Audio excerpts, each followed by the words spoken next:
So ito guys, sa pagnenegosyo kailangan masipag ka. Meron kang mga lahat ng pwedeng pagkakitaan kailangan mong isipin. Ayan. Kasi hanggat may tao na nabubuhay, nabubuhay talaga. Ayan.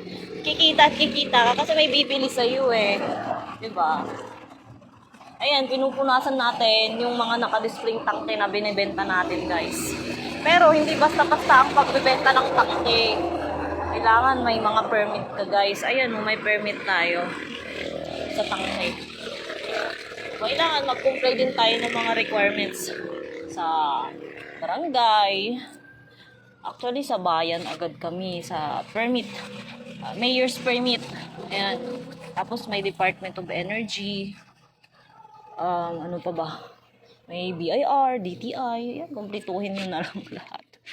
Napakahirap mag-comply. Pero kailangan natin pag gusto mong legal lahat yung pagninegosyo mo para walang kos-kos balokos na natatakot ka, ganyan. Lalo mga ganitong tangke.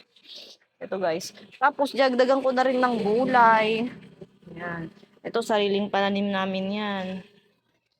Yan. Saka ito, minsan napapadaan ako ng ordaneta. Kaya nabibili ko din.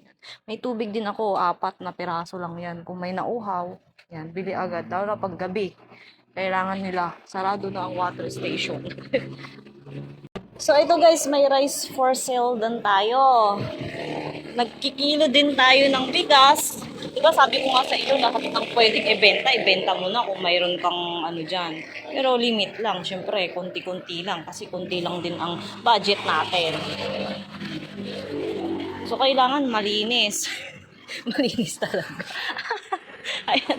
Ay, kinaganda yan, oh. Malinis na sa harap para maraming bibili.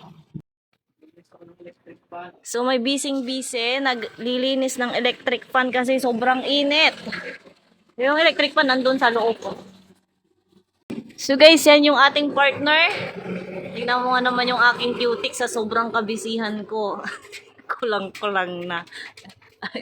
Ayan, nililinisan niya yan kasi hindi ko kayang linisan ng taas. Sa pagninegosyo, ang pinaka-importante is kalinisan. Para sa akin, kalinisan. Kasi dadayuhin ka kapag malinis yung area mo, 'di ba? May sinasuggest din pala yung aking partner. Ang pangalawa is teamwork. Kung dalawa kayo, kailangan teamwork talaga. 'Di ba? Para may progress. Para may progress. Para yung solar. Linisan ko muna. Yung solar. So, sinisipag siya. Kailangan niyang linisan yung solar din. Guys, para makatipid, naka-solar din tayo